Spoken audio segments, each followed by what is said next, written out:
Обвинителството гони за 2 кривични дела учество во толпа. Експерти изброја најмалку 28.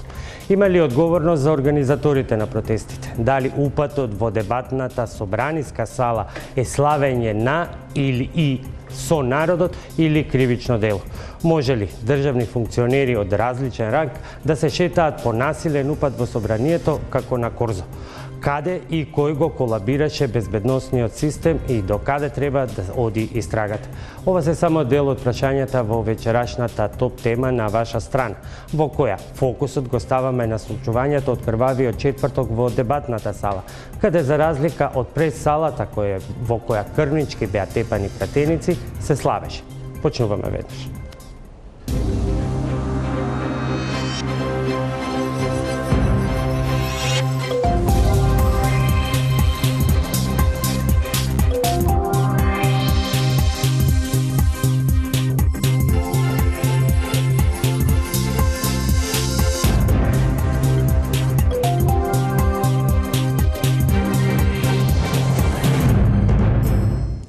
Дваесет и пет кривични пријави, 8 лица во притвор, за 4 мерки на предпазливост, 1 лице во домашен притвор.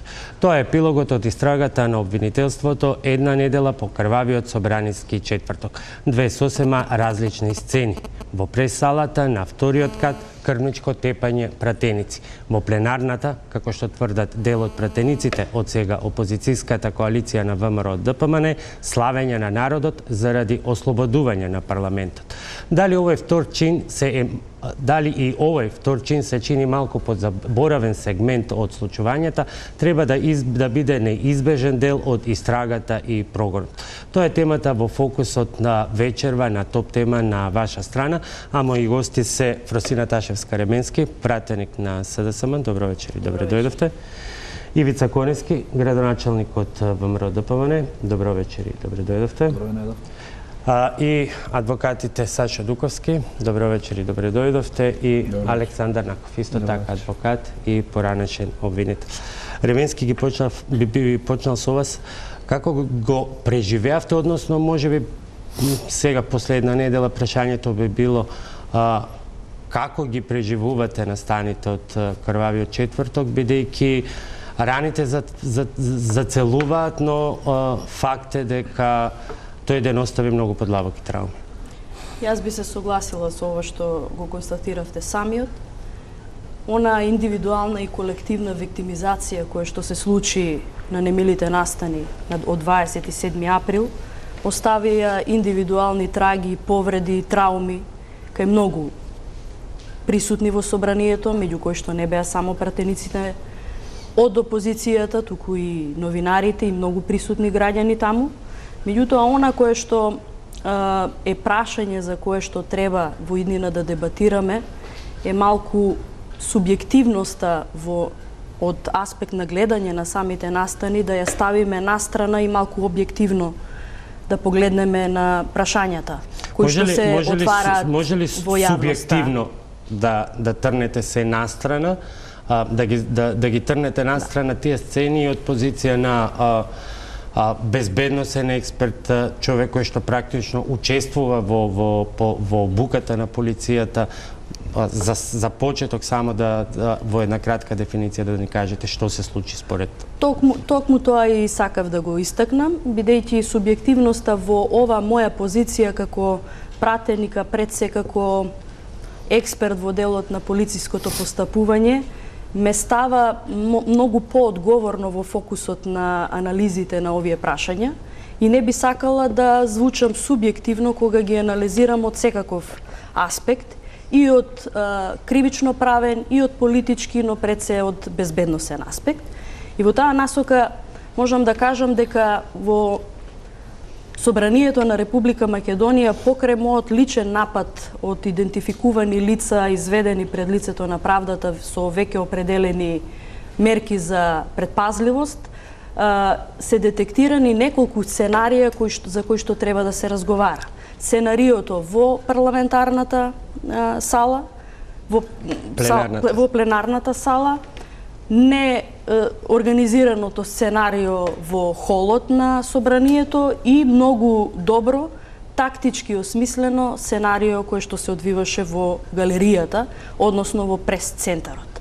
И во таа насока, околу тие квалификации, почнувајќи од луѓето кои што го извршија тој атак, јас повеќе би се задржала на оние кои што беа во галеријата, за помалку да се осврнам на оние кои што беа во парламентарната сала, бидејќи стануваше збор за политички организирана, криминална и парамилитарна структура со политички мотиви и намери да изврши психофизичко злоставување на пратеници и она што е неостварено сценарио да мотивира и да изврши добро планирано политичко убиство или атентат. Кога зборувам за овие, некој ќе каже тешки квалификации, верувајте дека има сериозни докази, индиции дека тоа е така. Зошто го зборувам ова? Затоа што атентатот не е механизам или метод на извршување на дело единствено кон високи државни носители, како што се да кажеме оние кои што се утврдени во кривичниот законник на Република Македонија, туку и носители на високи политички функции, кои што не се дел од институционалниот систем, но се дел од уставниот поредок. А тоа е и председателот на опозицијата, председатели на политички партии и безбедносно интересни лица, кои што од политички аспект представуваат некаква предпоставена закана за некоја друга политичка страна. Ќе разговараме сите детали. Господине Конески, што правите во четвртокот во собрание?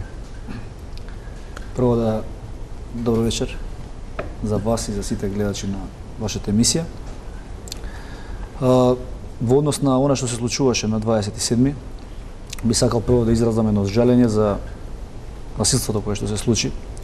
И кога дискутираме за случувањата на 27-ми, мора да направиме една дистинкција помеѓу оние кои што го извршија тоа физичко насилство и оние кои што мирно демонстрираа.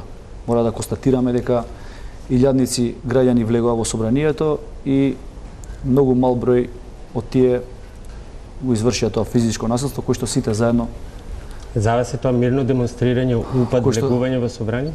Ке ми дозволите да се докажам само, кој што мирно демонстрира. Инаку, можете да забележите преку камерите безбедности и преку новинарите дека имаше голем број на граѓани кои што, освен тоа што веа знамење, ја пеја химната на Република Македонија, никако друго физичко насилство не извршија и мора да направиме ние дистинкција помеѓу тие две групи. Оние кои што го извршија тоа физичко насилство и оние кои што на мирен начин демонстрираа во собранието. Не ми одговоривте што правевте вие. Јас бев таму дел од оние кои што неспремен и набрзина, облечен несвојствено за вас во тренерки. Не, прво не бев во тренерки, бев горе во блузон, носев доле фармерки и патики. Инаку јас од повеќе од 60 дена кога што траја протестите, 50 на дена бев дел од тие кои што протестираа. Сите знаете зашто беа тие протести. Јас бев како граѓанин пред се протестирав против тиранската платформа. И ние повеќе од 60 на дена ја повикувавме опозицијата и мнозинството кое што сега е во собранието да ја отфрли таа тиранска платформа. Но не одговарате зошто упаднавте во собранието или има теории дека не упаднавте, туку дека цела таа група беше практично пуштена да влезе, меѓутоа тоа ќе го дискутираме подоцна. Јас подосна влегов кога веќе тие настани немили завршија. Прочитав на интернет дека се случуваат тие немили настани, се тоа што се случуваше и на интернет новинарите го објавија. Пробав да видам што се случува, меѓутоа не успеав од полицијата и од големиот број на граѓани да стигнам онаму каде што се случуваат тие настани и излегов надвор. Инаку јас, како што кажав, бев дел од тие протести и кои што се одвиваа повеќе од 60 дена против тиранската платформа. Не успеав да видам што се случува таму, сето она што го видов преку медиумите и кажав. И сега и повеќе пати дека никој не оправдува насилство. Сите сме против насилство. Меѓутоа мораме да направиме разлика помеѓу тие што го вршеа Но насилството. ова што вие го говорите и вашите партиски соопштенија и пресконференции, вчера на Милошевски, завчера на Драган Данев, кој што е во истиот контекст, дека луѓето кои што влегле, провоцирани од она што го направи СДС, веќе не кете ни тоа М во оригиналното име да го додадете, не може да биде оквалификувано како кривично дело. Ова наместо осуда, значи оправдување на упад во институција. ВМРО уште првиот ден ги осуди оние кои што вршеа насилството. Да се разбереме и тоа треба на сите да не биде јасно, никој не прифаќа насилство. Тоа е нешто кое што се согласивме сите и кое што партијата уште истата вечер, председателот на партијата излезе и ги осуди оние кои што го извршија тоа насилство. Во цела оваа политичка состојба која што ни се случи изминатиот период, мораме да ги согледаме и причините за влегувањето во собранието. Насилниците никако не можеме да ги оправдаме, ниту сакаме да ги оправдаме, ниту некој ги оправдува. Меѓутоа факт е дека таму во полициските станици деновиве се прибираат и луѓе кои што воопшто не учествуваа во физичкото насилство. Туку беа само дел од луѓето кои што влегува во собранието и на мирен начин протестира. Значи, за вас е влегувањето во собранието, како што ќе рече Љупчо Димовски со она добро измонтирана снимка, славење на ослободување на народното ослободување на Македонското собрание од тиранијата на СДС? За мене опозицијата или мнозинството во парламентот направи класично кршење на уставот, на законот за собрание, на деловникот. За тоа има правни процедури, за тоа не треба упат и насилство и тепање и се согласувам, меѓутоа 60 дена се протестираше и се повикуваше опозицијата да го почитува законот. Демократија е кога пратеник прави селфи со човек во фантовка или се гушка и бацува со него? И јас ви кажав дека не се согласуваме со насилството. Меѓутоа не може да го забораваме. Ве прашувам за снимки што подоцна ќе ги видиме на ваши сопартијки и сопартијци. Дали сегашното мнозинство кое што во собранието, начел зборам за опозицијата, се уште за Социјалдемократскиот сојуз, има обид за влез во собранието? Дали тие протестираа на таков начин? Се сеќавате ли во минатото кога начело на партијата беше Бранко Црвенковски заради носењето на буџетот? Има ли обид тие како опозиција да влезат во собранието? Ќе ви одговорат која е разликата. Експертите и стручњаците, јас не би сакал... Сакам да кажам дека за осуда е насилството, меѓутоа и за осуда е сите оние кои што го кршат уставот, законот, без разлика дали се тие пратеници или обични граѓани, законот треба да важи за сите. Не може да се покренуваат иницијативи од основното јавно обвинителство за оние кои што учествуваа во протестите и кои што извршија упад во собранието, а сите оние кои што го извршија тоа политичко насилство во собранието да бидат неказнети. Законот ако важи, треба да важи за сите граѓани на Република Македонија. Но за спроведување на законот има институции.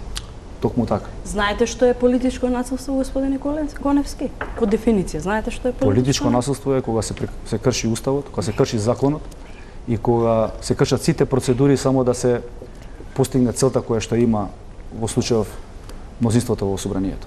Политичкото насилство по правило се дефинира како индиректна или директна закана кон личности и групи, како политички опоненти во различни облици на психофизичко малтретирање, терор, вооружен бунт, тероризам и сите форми кои што ги гледавме на 27.4. во собранието на Република Македонија.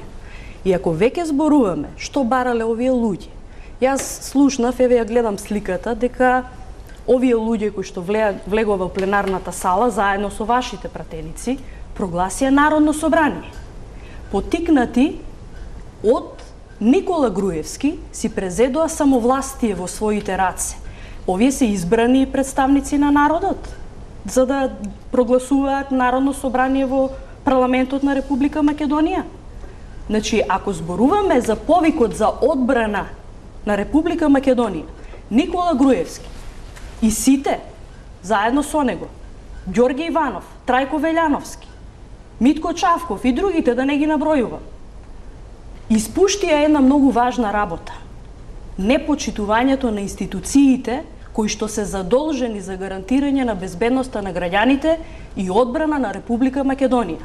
Ако истите имале индици и сериозни причини да се сомневаат дека некој ќе не нападне, дека некој нешто е нападнато, си има институционална процедура и органи кои што се задолжени за одбрана и заштита на Република Македонија.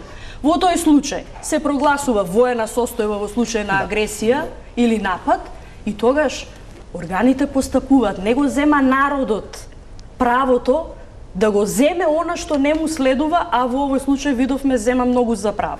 Кратка реплика, па да ги вклучиме и адвокатите и да ја Добро, се согласувам со дефиницијата на Ременски, меѓутоа, ако е тоа така како што вели таа, зашто тогаш опозицијата години наназад имаше неколку обиди за влез во собранието? За тоа има пресуди во Страсбург, прочитајте ги, ќе видите дека не бил влез. Туку било политичко насилие, токму од ВМРО иницирано. Било обид за влез. Не било обид за влез, информирајте се подобро. Прочитајте ги пресудите од Страсбург. И за Трајко Велјановски меѓу други. Во однос на случувањата во собранието, ја не знам зошто се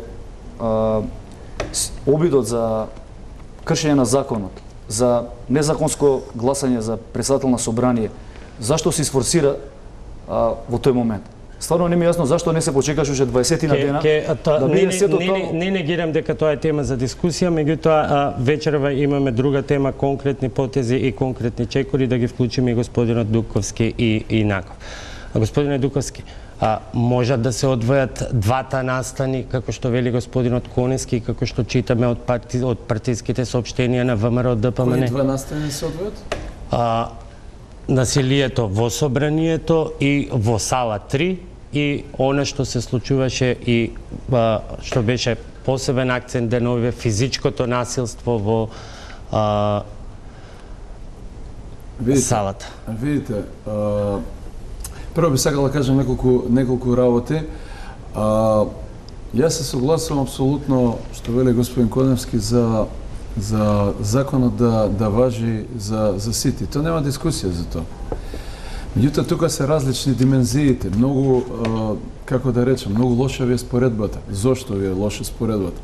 Значи, ако вие имате не вие, него ако некоја политичка партија има во конкретниот случај несогласување со начинот на действување на другата политичка партија, значи, вие тоа ќе моето сваќање, затоа сме у 21 век, а не сме у камено доба и не важи лекс талионис, талионското начело око за око, заб за заб.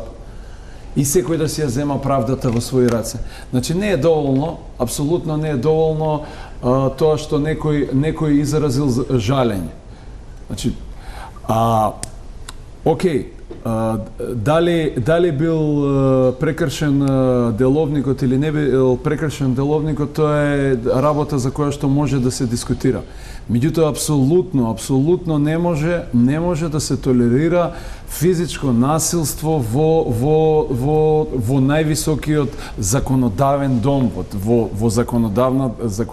во храмот на законодавниот дом. Значи, како тука би можел да зборам од денеска до недела, да зборам за апсолутно не може тоа да биде еднакво. Значи, по тој резон, значи сега влегле граѓани кои што се блиску до ВМРО затоа што не биле задоволни на начинот кој што бил, така барем разбрав, на начинот на кој што бил прекршена процедурата и бил избран председателот на собрание, така? По истиот тој резон, утре еден ден кога повторно ќе биде СДС опозиција, нема да биде задоволна со нешто што го направила ВМРО и ќе викне своји луѓе и ќе се случат убиство. Значи, една модерна правна држава не може така да функционира. Значи, тоа е срам за Македонија. Таков срам, јас прво сум се срамел што сум граѓанин на Република Македонија. Ни една работа во светов не е толку света да вие влезете и физички да ликвидирате човек, чистачка нека биде во собранието, а не пратеници. Каков е тој излив на насилство, на милион кривични дела, обиди за лишување на живот. И сега тоа било учество во толпа. Па јас се сасвим случајно го гледав како го влече господинот Села. Знаете на што ме потсетија тие слики Гадафи кога го убива? Гадафи кога го убива, така го влечеа. Како тоа било учество во толпа. Значи апсолутно не е доволно тоа да се само кондемнира и да се каже дека некој ние 60 дена протестира. Океј, никој ништо не рече за тие 60 дена дека не е тоа легитимен протест или дека има некој нешто против тоа. Меѓутоа не може, ајде обидете се вие во кој парламент освен во Србија во времето на 5 октомври 2000 година кога беше насилно симнат Слободан Милошевиќ, кажете ми еден парламент во светот каде што граѓани влагаат така како што влагаат. И тука морам да кажам, ова е најсрамниот ден за македонската полиција. Најсрамниот ден. Значи, не знам колку дали и колку ги имаат снимките. Значи, јас тие луѓе апсолутно ги ценам, затоа што поредот на нештата секој ден се гледам со нив. Меѓутоа, онаа господја да ја гледате како се пие вода, како на Facebook додека влагаат луѓе и кршат.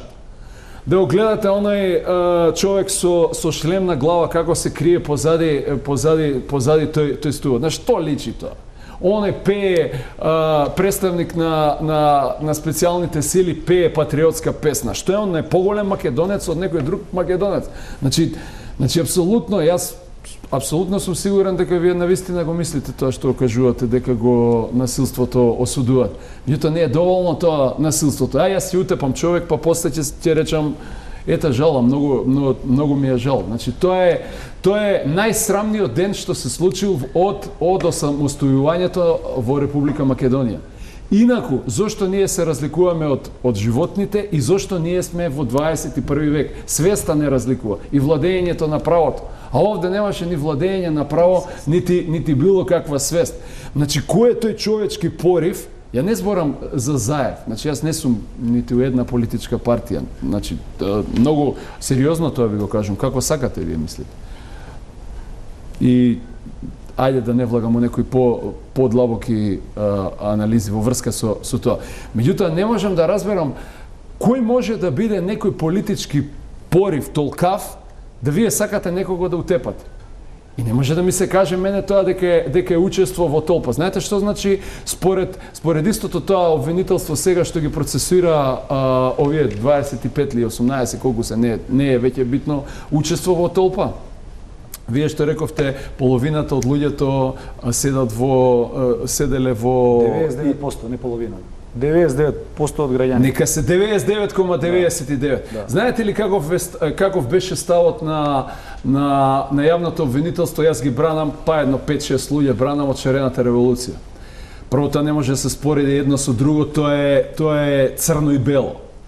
Не може 10 кеси со боја и еден скршен. Еве 1000 нека видат, 100.000 нека видат. 40 повредени полицајци имаш. 40 повредени со боја не беа повредени. 40 повредени полицајци од шарена револуција, Не, за Мартин Нешковски беше. Ве молам, малце немојте генерално само политички да дадете изјави. Значи бомбата се објави. Дали притворија еден од тие што протестира, што повредија 40 полицајци? Дали го притворија? Очигледно не сте сите до еден. Сите до еден. Значи сите до еден беа притворени и сите до еден беа осудени. Сите до еден по екстремна постапка брза. Значи немојте да кажувате генерално. Јас зборам за шарена револуција. Шарена револуција почнува после протестите. Да, шарената револуција почнува после. И сега, значи, знаете каков беше ставот на јавното обвинителство, што е учество во толпа? Вие викате 90%. Учество во толпа за јавното обвинителство е само присуство на тој собир. Значи, сум можел јас, вие, да поминуете и да седите таму, да бидете во 20 ред и да бидете утре инкриминиран за учество во толпа. Тоа е конто на она што ми го велите дека луѓето што биле во парламентот, 99 биле учесници. По стариот добар обичај на обвинителството, мислам дека сега исто така би требало да се третираат тие луѓе. Ја верувам дека можеби не 90%, ама голем број дека влегле тука од некои за нив прифатливи причини. Меѓутоа, сакам да ви кажам, самото влегување, како јас можам да влезам во парламент кога сакам. Дури еве да речам да сакам, не сум влегол никогаш во парламентот и да речам сакам да извршам една обиколка, да се одушевам од парламентот, значи треба да се најавам, треба. Што беше тоа влагање сите со патриотски песни, со тие работи. Значи многу е тоа играње на карта со патриотизам. Ако некој влезе во собрание што тој е поголем македонец од мене или од некој друг, ајде сакам тоа некој да ми го објасни. И друга работа. Во конкретниот случај морам да зборам за пратениците на ВМРО, затоа што така. Јас кога би бил пратеник, или конкретно, јас сум адвокат, кога би се нашол во ситуација, јас не стоам добро со сите адвокати, со некои сум искаран, нормално, како и вие што со сите политичари не сакат. Значи јас да видам некој адвокат, некој да нападне, со најомразениот што сум јас со него, што не разговар, ја прв би го заштитил. Ниеден освен Владко Ѓорчев не засна, тоа е срамота. Срамота, нема друг збор, срамота. Значи, како може така, значи влегле луѓето, окей, тие што беа добронамерни, ај се поздравили така натака. Меѓутоа, да не му помогнеш на твој колега, па ако ништо друго, вие се карате, се правите и така натака, меѓутоа заедно сте у парламент. На што личи?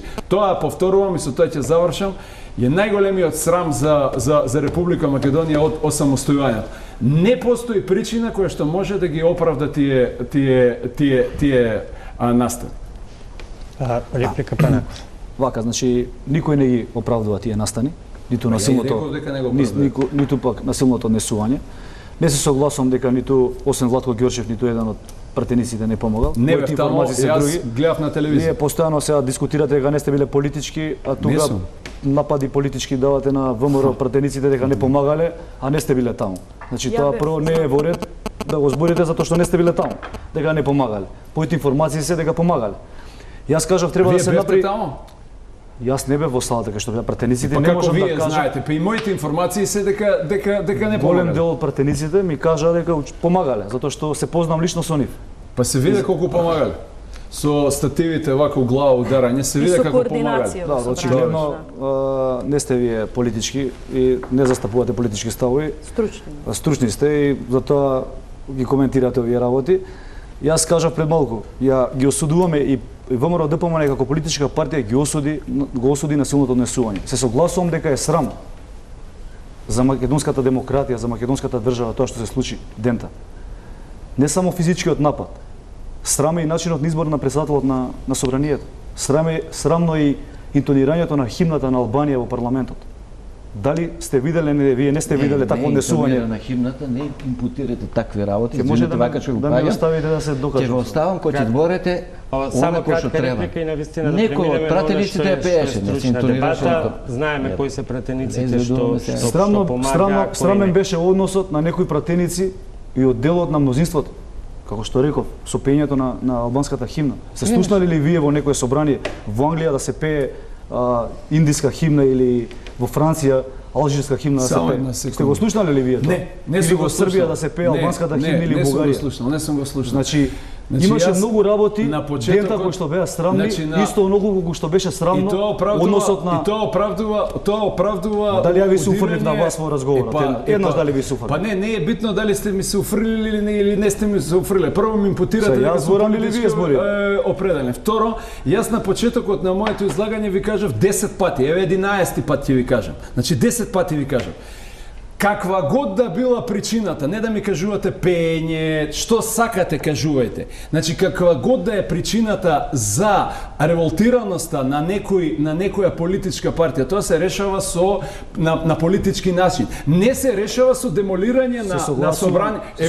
Па тоа јас го кажувам. Тоа не се согласив. Конкретно прашање за да ги отфрлиме сите меѓусебни реплики што си ги имате за наводни политички влијание и така натаму. Еве директно. Дали тука е господинот Конески, единствен што прифати да дојде, имаме и прилог, има и другите функционери, значи од стручен аспект. Дали господинот Конески вечерта можел и смел да влезе во собранието? Не. он е учесник во толпата.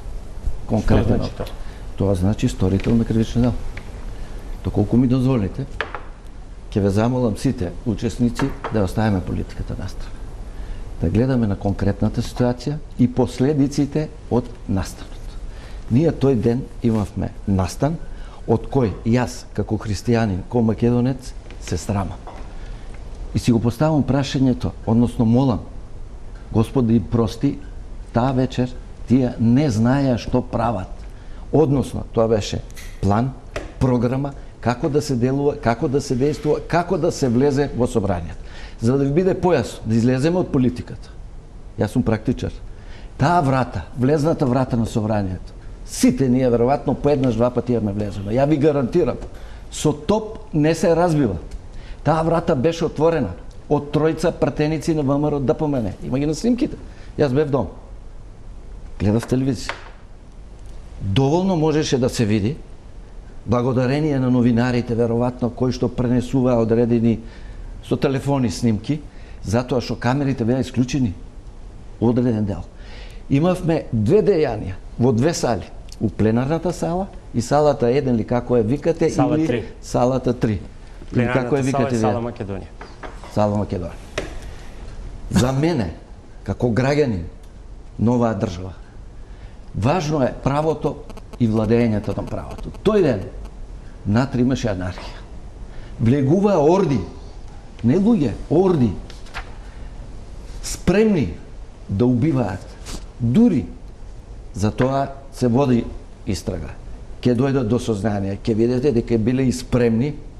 Имаше оружје по подот, имаше шипки по подот, имаше други работи кои што укажуваа на спремноста на луѓето како да реагират према противникот. Противници беа, дозволите, јас бев стрплив да ве слушам сите, сега вие ме слушате мене, затоа што таму во целост потврли полицијата, на чело со Чавков. Јас тој човек не можам никако другачие да го гледам, освен како во најскоро време затворени во шутка. И ќе ви кажам зошто. Јас сум бивши јавен обвинител.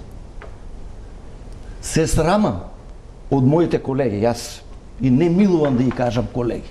Тие имат залутено во обвинителството, Зврлевски и Гешковска. Тие час поскоро да си одат ќе биде корисно за државата. Тие се заштитници на криминалот во државата Република Македонија. Ајде да бидеме конкретни. Обвинителството гони засега за две кривични дела. Учество во толпа што ќе стори кривично дело и учество во толпа што ќе спречи службено лице во извршување на должност. Дали ова доволен опфат со кој што понатаму во текот на истрагата или како што велат во обвинителството со индивидуализацијата на секој поединечен случај ќе има и преквалификација, или е во старт погрешно поставена стратегија за истрага? Апсолутно е погрешно поставена. Апсолутно е погрешно поставена. Значи, еве, јас не би одел, гледав денојове на телевизија некакви тешки кои што ако се размислува и се разгледуваат, може да и ќе се дојде до таков заклучок дека имало велепредавство, па дека има противуставно загрозување на уставниот поредок и така натака. Еве, јас ќе се екскулпирам од тие кривични дела. Јас сакам некој вичен правник во оваа држава, не политичар, не сум ја политичар, јас сум 25 години адвокат и само тоа го работам од првиот момент до сега. И сега сакам да кажам следно. Како тоа, например, во конкретниот случај не ги има следниве кривични дела најмалку. Значи, насилство од член 386. Значи, вие комшивска кавга да имате да се скара, не треба да има тепање таму, него да има викање и пцуење. И во јавноста, а јавност е повеќе од двајца, да се создаде чувство на страф и несигурност. Значи, тоа ви е насилство. Како тоа нема тешка телесна повреда? Значи, потрес на мозокот во кривичното право е тешка телесна повреда. Како тоа не е тешка телесна повреда од член 131 од кривичниот закон? И да одиме понатака. Како тоа не е како се вика обид за убиство? Значи пазете, јас сум имал клиенти каде што го окрзнале на ногата, жртвата ја окрзнале, па беа годнети за обид за убиство. Како тоа не е обид за убиство кога вие удирате еве со овој стативов што е тежек, вака у глава го удирате. Знаете и тоа тежи? 5 кг. И тоа е апсолутно средство, сега зборам само као стручно лице, барем мислам дека сум стручно лице. Значи не зборам сега ни политика, ни партија, ни ништо. Значи како тоа не е обид за убиство. И друга работа што сакам јас да кажам, другите кривични дела. Како тоа тука нема спречување на службено лице во вршење на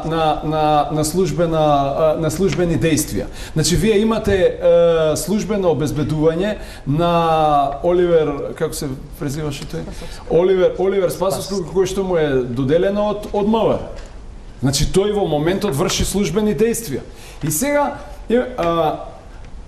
тој ги враќа, ја тоа што го гледав од телевизија, тој ги враќа тие што толпата што тргнува да некого нападне, он пука во воздух. Значи апсолутно врши службено действие и тоа службено действие се квалификува во потежок облик. Како тука немате напад на службено лице во вршење на службена должност. Значи тука ова вака за 5 минути ми паднаа, не ми паднаа, него од 5 минути ви набројав 10 дела кои што најмалце треба да се гони. И сега овде имате учество во толпа. Знаете што значи тоа во превод? Веднаш ќе ви кажам што значи тоа во превод. Тоа значи скратена поставка, казна максимална до 3 години, 8 дена притвор најмногу може да трае до подигање на обвинение и ова по моје видување ќе се заврши со спогодба и ќе се добие условна осуда. И уште една работа сакам. Дали во зависност од доказите, бидејќи еден од аргументите на обвинителството е дека со индивидуализацијата на секој случај може да дојде до преиначување на кривичните дела во самото обвинение. Јас многу би сакал тоа да го видам. Не велам не, дека нема тоа да се случи. Многу би сакал тоа да го видам. Меѓутоа, не знам што повеќе докази од ова му треба на обвинителството. Не знам што повеќе докази му треба на обвинителството барем за кривично дело насилство, оној што ја влече човекон, како се вика, Шеќерински. Не знам што повеќе му треба коагудира. Не знам што повеќе му треба за горе у таа галеријата кога тројца четворица го тепаат овој Богоевски. Не знам. Па добро да тоа зборам. Ама не, он вели докази. Не знам што повеќе докази треба кога четворица го влечат Зијадин Села исто како Гадафи. Првата снимка што ми падна исто како Гадафи. И тој збори едниот од нив на некој неразговетен јазик и Така да, тоа е најмалку, ова е најбенигно и ова е направено намерно и ова е направено со тоа да се задоволи правдата и да се заврши на таков начин. И уште една работа сакам да кажам. Бидејќи овдека исто има покрај телесни повреди, има и оштетување на имот во собранието. Така? Сега. Јас очекувам исто така бирото за судски вештачења исто така да биде широко градо да биде во проценката на штетата како за сторителите на шарената револуција. Таму имате во 5 постапки секој посебно се терети со едно вештачење за по 8.000 евра. Па ја не знам, изгледа е тоа некој си бразилски гранит што е фасадата ставана, па секој предмет по 8.000 евра се А овде баш ме интересира дали ќе биде широкоградо толку. Застанавте на интересна поента, гледам има многу реакции, меѓутоа ние имаме и обврски за реклами, одиме со кратка пауза за реклами, па потоа сите на околу исто во ова прашање. Се враќаме за кратко. Жешка дебата и за време на рекламите, пред да продолжиме една кратка ретроспектива на она што се случуваше во собранието и кој се можеше да биде виден, особено во она што е фокусот вечерва, во пленарната сала и во фоејето на собранието и како се изгледаше.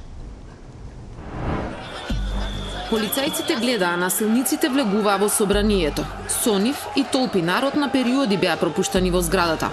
Во исто време, додека горе, во прес-центарот ги тепаа пратениците. Во фоајето непречено се движаа непознати луѓе, граѓани, демонстранти. Но меѓу нив и функционери, директори, градоначалници. Топ тема на ваша страна се обиде од видеоматеријалите и јавно објавените фотографии да лоцира кои се носители на јавни функции беа таму, но и да добие одговори која беше причината, дали чувствуваат било каква одговорност. Градоначалник на општина Аеродром Ивица Коневски. Председател на Комисијата за истражување на воздухопловни несреќи Сотир Костов. Шеф на протоколот во кабинетот на премиерот Билјана Костова. Директор на ЈП Водовод и канализација Александар Атанасов. Директор на Државниот архив Филип Петровски. Директор на Театар Комедија Јелена Жугич. Директор на онкологија Милан Ристевски. Син на екс-директорот на УБК Сашо Мијалков Јорданчо Мијалков. Дел од нив помогнале на повредените, дел не сакаат или не можеа да коментираат, а дел пак велат дека го делат партискиот став на ВМРО ДПМН. Сепак со оние кои контактиравме велат дека биле таму како граѓани, не како функционери, поттикнати од обидот на мнозинството во собранието да изврши пуч. Силувањето на уставот, законите и деловникот, како што велат, ги натерало да ги поддржат граѓаните кои дошле да си одбранат земјата. Еден од оние со кои контактиравме е Сотир Костов. Од лични причини и презафатеност не можеше да даде изјава во камера, но неговиот став ни го кажа. Влегов во собранието од причина што се пееше туѓа химна, а потоа, спротивно на уставот, законот и деловникот, беше избран председател, Талат Џафери, кој е нелегален и нелегитимен. Сметав дека ова е прва фаза од реализацијата на тиранската платформа во собранието кое е народно, на граѓаните. Најенергично ги осудувам немилите настани и напади на пратеници и новинари. Жалам за ова и се заложувам сите да бидат процесуирани. Сепак, моја лична одговорност не чувствувам, ама факт е дека состојбите излегува од контрола. Индиректна одговорност чувствувам. Најголем виновник гледам во лидерот на СДСМ, Зоран Заев. Оти без неговата одлука, ситуацијата немаше да биде таква. Слични ставови имаше и ВМРО ДПМН. Пред 2 дена на пресконференција која ја одржа Драган Данев, партијата индиректно ги амнестираше граѓаните кои насилно влегоа во собранието. Прстот го впери во СДСМ. Институциите мора да се свесни дека тоа што одредени граѓани влегле во собранието, револтирани од нелегалниот обид за избор на председател на собрание, од кршењето на уставот, деловникот, од антидржавните провокации кои ги прави СДС, не може да биде оквалификувано како кривично дело. На картата дека се случил државен удар или како што милуваат да кажат преврат, играат и организаторите на протестите од иницијативата за заедничка Македонија. Насилството кое се случи претходната вечер не ги спречи и следната да соберат народ и да протестираат. Овој пат пред ЕУ инфоцентарот. И тие не чувствуваат одговорност за тоа што токму на протестите кои ги организираат се случи досега невиден инцидент во земјава, во кој на коцка беа ставени животите на дел од пратениците и медиумските работници. Тоа вчера беше државен преврат. Мирните протести успеа да ги извалкаат со провокации, со намерни потези кои резултираа со насилство. Насилството никогаш не била наша намера, ни цел, и ние мораме да го осудиме. Досега од носителите на јавни функции, полицијата и обвинителството сомничи еден советник во Советот на град Скопје, поранешен советник во Ѓорче Петров и раководител во Дрисла. Делата се различни, од учество во толпа која спречува службеник во извршување на неговата должност, учество во толпа која ќе стори кривично дело и предизвикување општа опасност. Хелсиншкиот комитет пак во својот извештај изброи дека има околу 27 повреди на законите и уставот, од злоупотреба на службена положба и овластување, па се до саботажа и терористичко загрозување на уставниот поредок. Тоа беше прилогот на колешката Билјана Николовска. Господине Наков, ви обвинителите велите имаме две кривично правни ситуации или сцени. Значи, освртот се однесуваше на втората. Предходно, господине Дуковски рече дека според неговите оценки истрагата е погрешно поставена.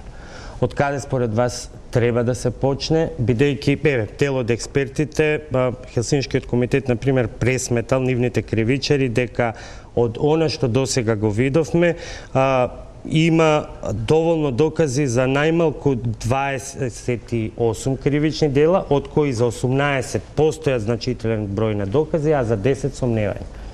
Очигледно беше при постапувањето дека МВР имаше два аршина.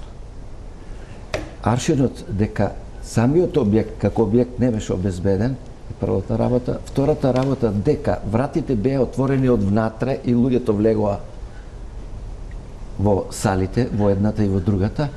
Таму се сторија сите кривични дела. Првото кривично дело за мене, што е учество во толпа, се случуваше во пленарната сала. Таму влегоа луѓе, кои што вика градоначалникот, беа мирни, али евидентно се бакнуваа со пратениците, покажуваа некоја нивна блискост, како да ги чека. И точно се детектираа кои беа тие тројца. Димовски и уште два тројца таму. Авирович, не знам како, мислам дека е Авирович, да не грешам. И втората сала во која се случуваа погрозоморните работи, или која што наведе колегата, во која имаше сиест на сторени кривични дела. Од обидно убиство, насилство, тешки телесни повреди, вие да мамате со сталка и некој да ударите по главата, ќе го убиете, бидете сигурни. Да мамате со столица, фотелја која доздолу има железа, тешки, да го ударат по главата, ќе го убијат. Вие сте биле таму и најубаво можете да ја дочарате сликата. Меѓутоа, сето она што се гледаше од страна, укажуваше на работа дека работите можат да бидат фатални. Она што го посочи колегата Дуковски, носењето на пратеникот на Зијаден села. Тоа беше грозомозна работа. Тој беше безпомошен, тој не реагираше, тој беше во несвест очигледно. Четворица го влечеа по холот и каде заврши надале, не знам. Ко вреќе со компет. Да. Самиот факт што таму имаше луѓе кои што си вршеа своја службена должност, конкретно вие новинарите, исто имате настрадано, исто имате добиено повреди, за тоа надлежно беше да реагира јавното обвинителство. Затоа јас преска спомнав дека Чавков беше првиот во нормална држава, во држава во која владее правото. Пратениците се повикани во идниот петок, мислам, ќе да дадат изјави. Нам новинарите ни беше речено, порачено преку портпаролката на обвинителството, ако можете, поминете да дадете изјава. Основано сомнение за тоа, а за тоа има снимки. Снимките беа украдени, буквално украдени, изнесени од собранието, значи тоа е пак со нечија помош, и сега има бекап на истите снимки и ги има јавното обвинителство. Што правиме сега? Да дадам една друга нота, ако може. Само секунда, само да доречам. Тука јавното обвинителство не ја дочара с функцијата што има по ЗКП. Јавното обвинителство е на полицијата, јавното обвинителство ја координира и насочува работата на МВР, а не МВР да ја насочува работата на јавното обвинителство. Ние живееме во еден извотиперан свет. Ременски. Јас би се согласила дека е така во некоја нормална истражна постапка, дека е така. Меѓутоа, овдека имаме многу посериозна ситуација во која што МВР комплетно потврли.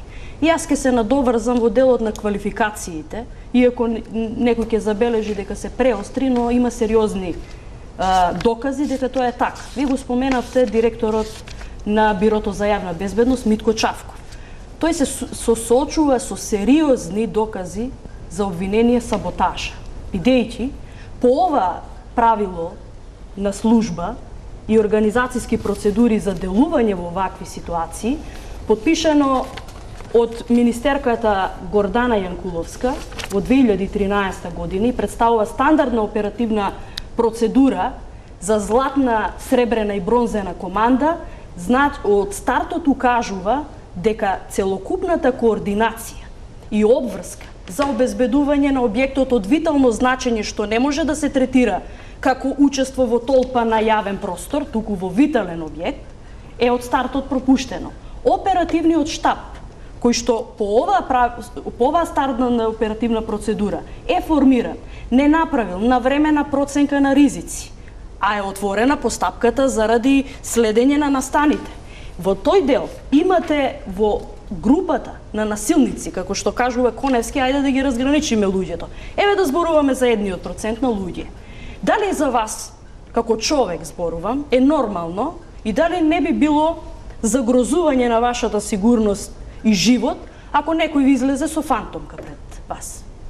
Дали присуството на луѓе под фантомки е нормално однесување на протестанти, патриоти во Собранието на Република Македонија? Не. Но тука има една друга позадина, за која што вие воопшто не сакате да зборувате, а јас сакам да ја акцентирам. А тоа е дека фактот дека на овие снимки се идентификувани најмалку 20 припадници на Управата за безбедност и контраразузнавање под директна ингеренција и надлежност во хиерархија на Горан Груевски, осомничениот за тврдина. Понатаму имате пензионирани старешини од Министерство за внатрешни работи, кои што биле задолжени во времето на вршење на активна служба за обезбедување на витални објекти. Значи ги познавале целокупната поставеност и лавиринти во сите витални објекти што се на обезбедување од страна на Министерството. Таму имате припадници на Агенција за разузнавање, припадници на Армијата на Република Македонија, припадници на затворска полиција, на шумска полиција и една група на патриотски насилници, поранешни представници на трансформирана единица Лавови, кои што требале да бидат во делот на она друга операција која што требала да се одвива зад параванот на она славење на демократијата во парламентарната сала. Значи, самиот тој факт не може да го изземе од одговорност ниту Чавков, ниту актуелниот директор на Управата за безбедност и контраразузнавање, кои што во овој случај имаат обврска да ги суспендираат осомничените, идентификувани лица во овие насилни настани, затоа што сигурно тие не биле на службена задача во Собранието. Па дури и да биле приватно, што не може приватно да биде во учество во толпа во витален објект, треба некој да ги праша што барале тие луѓе таму. И затоа јас велам од стартот, не е ова така наивно сценарио кое што требало да заврши со учество во толпа или насилство. Ова е многу посериозно сценарио и една тактичка диверзантска операција која што за среќа, како што кажа поранешниот обвинител, не успеала за среќа не успеала да заврши онака како што била планирана. И во овој круг, дозволете да завршам. Само што кратко, бидејќи во овој круг не можете да ги исклучите инспираторите на целокупниот криминал од омраза. Ако не знаете што е криминал од омраза. Значи целокупната кампања. Инспираторите се директно Никола Груевски. Понатаму имате политички заговор е направен под превезот на некаква тиранска платформа. Понатаму имате медиумска пропаганда која што ги доведе граѓаните во заблуда дека некој работи против Уставот и против Република Македонија. Ги имате индоктринаторите и агитаторите, сите оние кои што на протести повикуваат дека ќе влезат во Собранието. Каде е тука проценката на Министерството за внатрешни работи дека некој ќе направи проценка дека некој се подготвува и за едно такво сценарио? Имате операторите, ги имате логистичарите и ги имате командантите. Ако сакате да ви ги кажам командантите кои се, тогаш ќе ви стане јасно дека за обидот за убиство или атентат на идниот премиер на Република Македонија и председателот на политичка партија кој што заврши како што заврши. И таргетираните пред Ајде кажете кои се, па да му дадеме можност на господинот Ковачки. Ќе видите дека не станува збор за заговор, не станува збор за толку наивно сценарио како што сакате да го прикажете. Сите овие имиња, јас можам да ги кажам по функции кои што ги извршувале, а тие ќе се препознаат. Повелете па да му дадеме можност на Конески да одговори дали за сето ова разговарале во партијата. Значи за сето ова за што зборуваме, најмалку имаме намера на ова, да кажам, злонамерна истрага што ја прави јавното обвинителство во моментот да заврши како учество во толпа, да ги откриеме сите докази со кои што располагаме.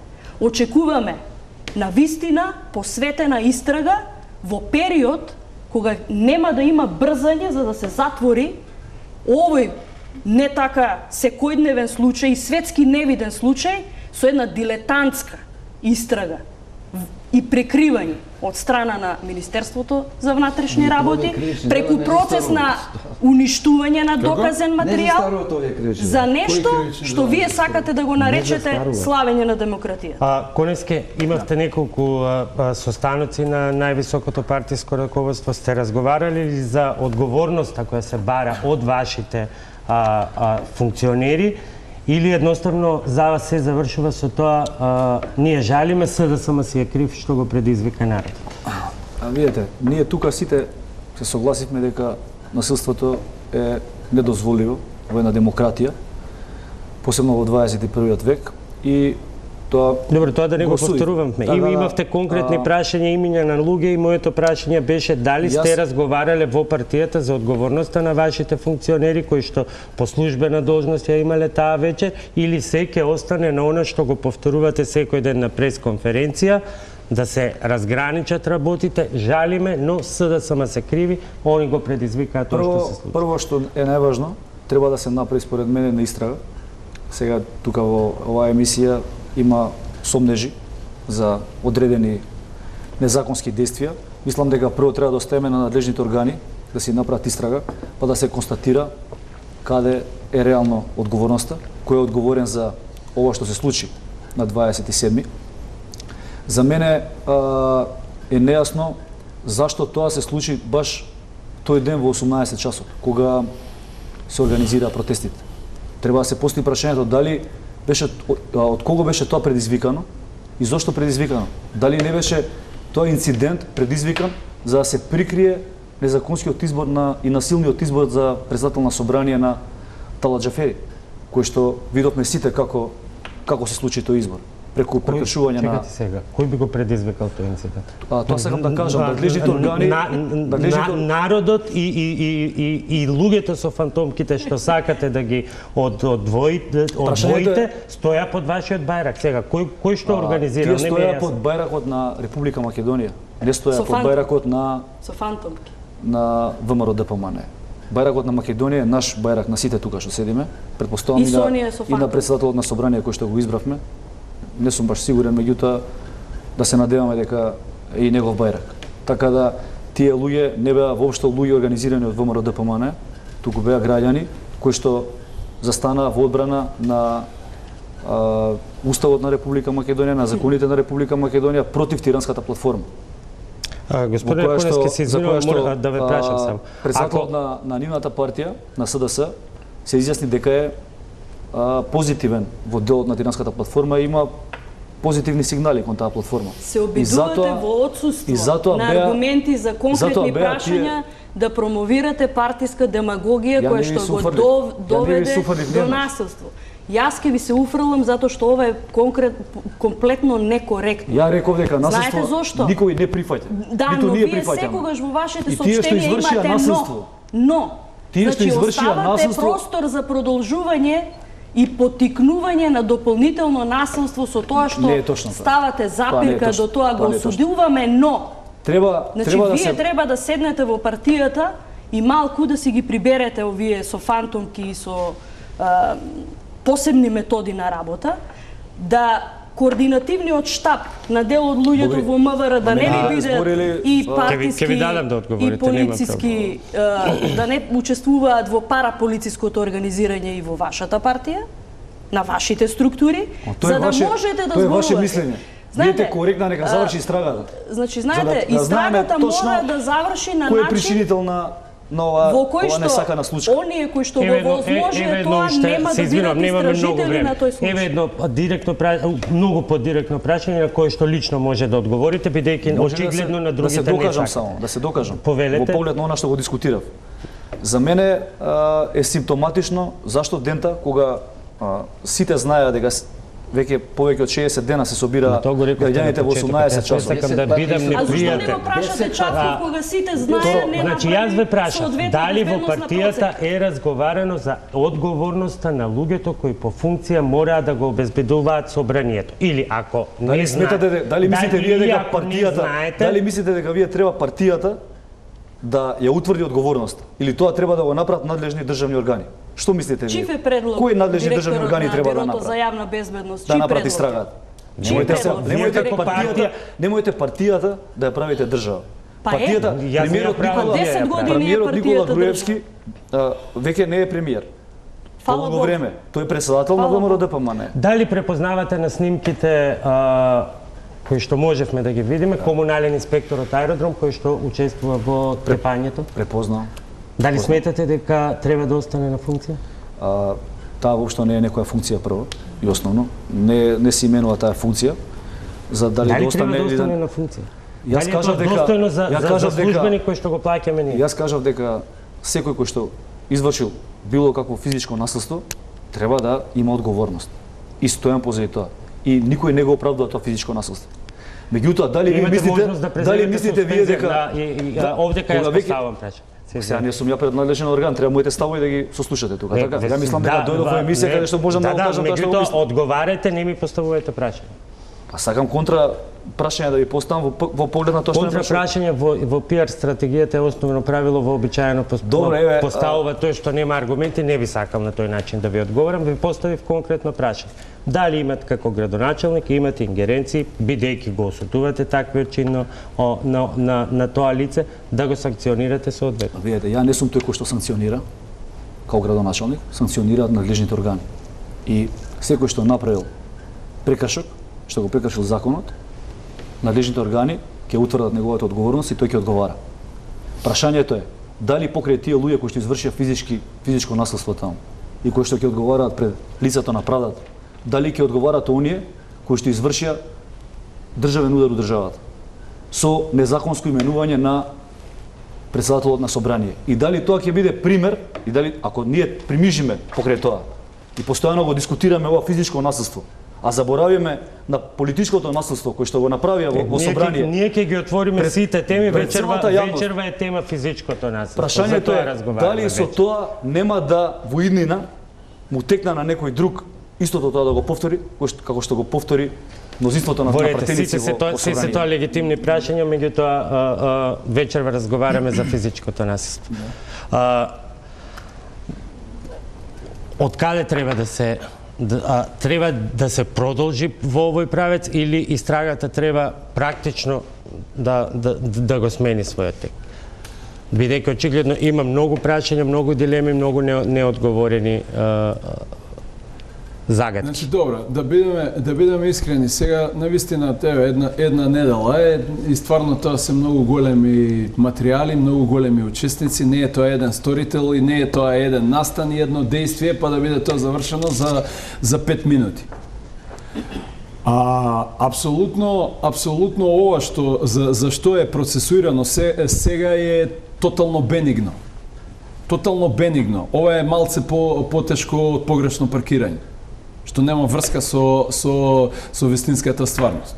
Меѓутоа, тоа не значи дека обвинителството, ја тука се ограничувам, не значи дека доколку има правна доблест, затоа што таму има изузетни правници, ако има правна доблест, после анализирањето на сите снимки, не е проблематично, мислам, рокот на застареност е многу голем на ова кривично дело. Проблемот е ако овие лица што се процесуирани Ја не знам кои се процесуирани, не сум бранител таму, немам појма кој е точно процесуиран.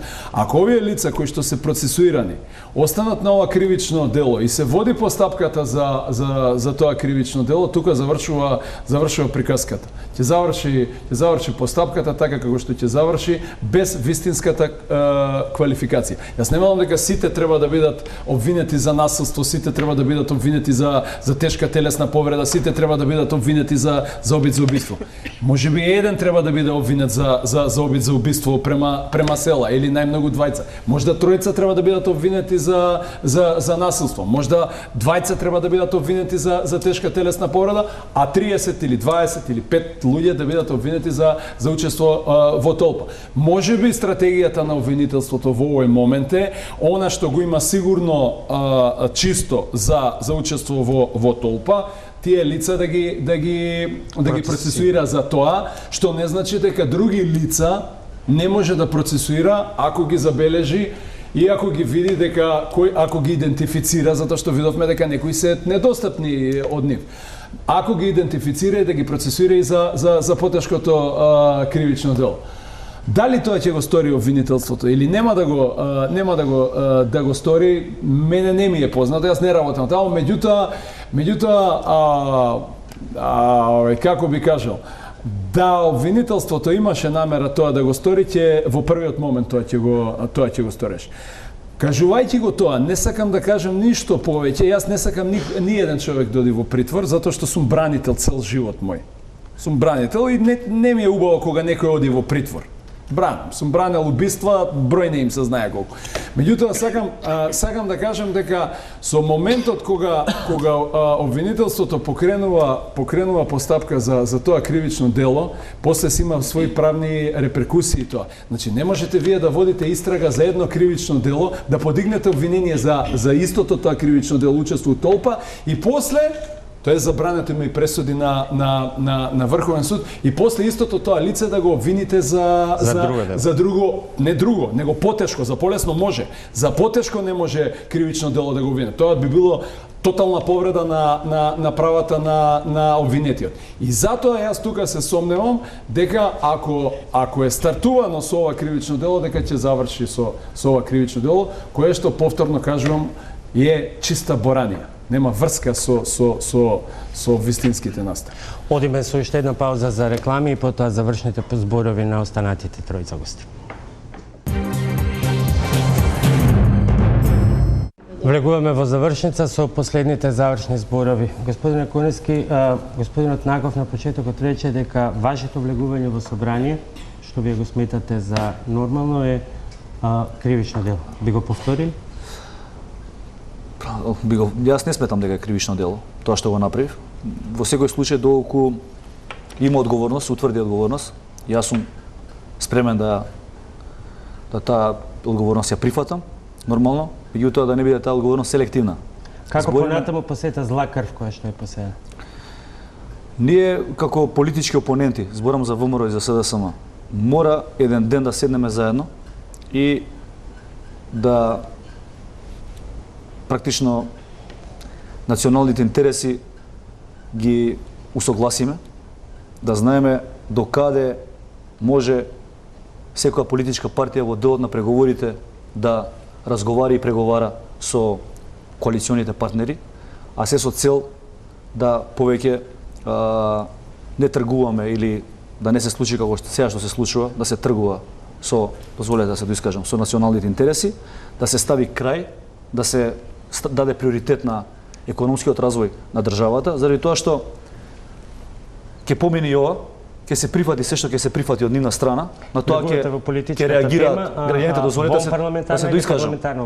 Сакам да кажам дека еден ден мораме да седнеме, се договориме во интерес на граѓаните на Република Македонија, заради тоа што и после овие избори, после тоа они што го прифатиле, а што е на штета на националните интереси, верувате, после 4 години ќе се испорачат и нови барања, кои што ќе бидат на штета националните интереси. Во друга тема која што е легитимна за дебата, но друг пат ќе ја дебатирам.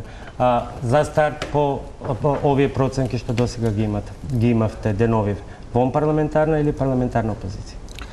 Тоа треба да ја прашате политичка партија ВМРО ДПМН преку нејзинот потпарол за официјалниот став, инаку ставот, колку што знам јас, е дека не се признава нелегитимниот начин избор на Талат Џафери. За нас тој е нелегитимен, вон законски, вон деловнички, и тоа како пракса мора да се стопира и да се казнат сите оние кои што на тој начин го избира председателот, а се со цел тоа да не се повтори во иднина. Процена Гребенски, како понатам? Нашиот председател Зоран Заев вчера со добра волја изрази едно искрено уверување дека е спремен за помирување и посета на председателот на Република Македонија Ѓорги Иванов во доставувањето на сите гаранции заедно со коалиционите партнери за она што представува негова грижа за некаква загрозеност на унитарноста на Република Македонија и уставот и законите.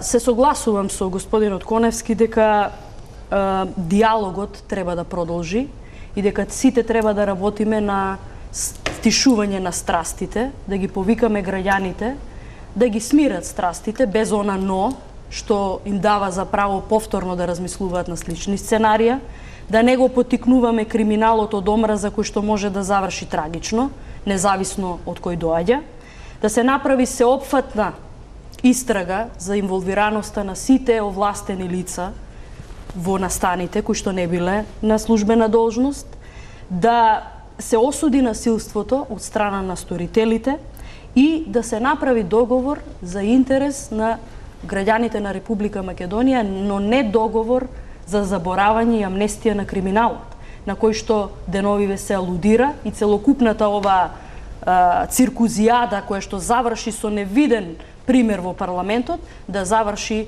со насилство.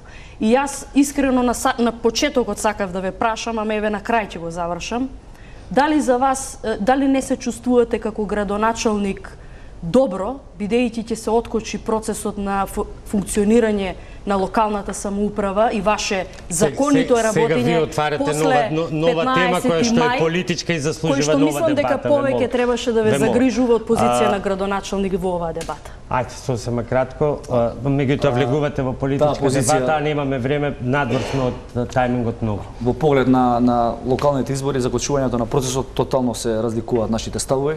Мојот став е дека Социјалдемократскиот сојуз го закочи целокупниот процес за локални избори, доколку сакаат тие да има избори локални, ќе го избере Трајко Велјановски за председател. Сепак има отвореност за дебата на политички теми, ќе дебатираме.